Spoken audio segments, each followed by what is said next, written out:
नमस्कार. आता डॉक्टर संकर्षण अधिकारीला भूमी भेटायला येते.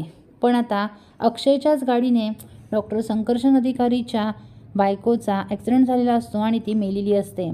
त्यामुळे त्याला मोठा धक्का बसला असतो. तो म्हणतो, ज्याने माझ्या बायकोचा ॲक्सिडेंट केला आहे, ज्याने माझ्या बायकोला मारली आहे, त्याचा जीव मी कसा वाचू? ज्याने माझ्या बायकोचा जीव घेतला त्याचा मी जीव वाचू?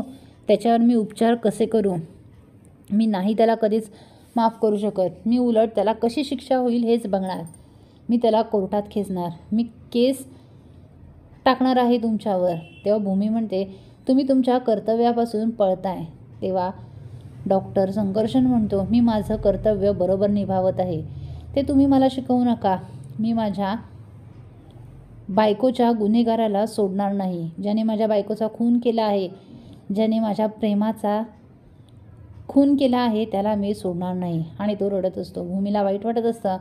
भूमी म्हणते, प्लीज प्लीज, माझा नवरा माझ्यासाठी खूप काही आहे, सर्वस्व आहे. तो जिवंत आहे. तुमची बायको गेली आहे. आता माझा नवरा जिवंत आहे. प्लीज त्याला वाचवा. मी तुमच्या पुढे पदर पसरते, हात जोडते. माझ्या मुलीसाठी प्लीज तिच्या बाबाला वाचवा. प्लीज असं करू नका.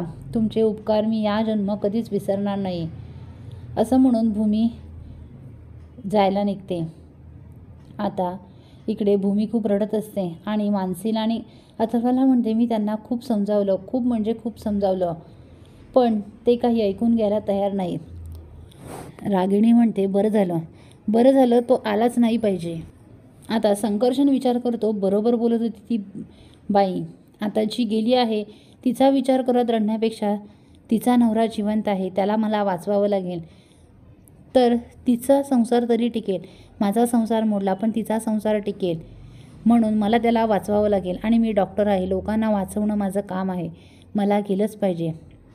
आणि आता डॉक्टर संकर्षण अधिकारी हॉस्पिटलमध्ये येतात. आता त्यांना बघून भूमीला खूपच बरं वाटतं. मात्र रागिणीच्या आणि पौर्णिमाच्या पायाखालची जमीन सरकते. दोघीही एकमेकींकडे बघत राहतात. आता रागिणी म्हणते, हा आलाच कसा? नाही, आता काहीतरी मलाच केलं पाहिजे.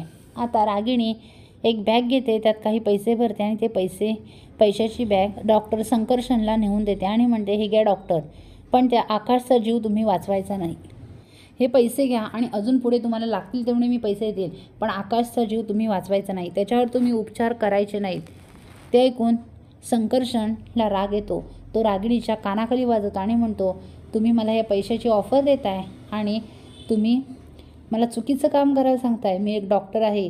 मी माझं कर्तव्य नाही मोडू शकत. मला माझं कर्तव्य करावंच लागेल. मला आकाशचा जीव वाचवणं हे माझं कर्तव्य आहे. मी डॉक्टर आहे, त्यामुळे मी या कर्तव्याला नाही मागे पडणार. आणि तुम्ही मला विकत घेण्याचा प्रयत्न करू नका. मी अजिबात तसं करणार नाही. पुढील अपडेट पाहण्यासाठी व्हिडिओला लाईक आणि चॅनलला सबस्क्राईब करायला विसरू नका. थँक्यू.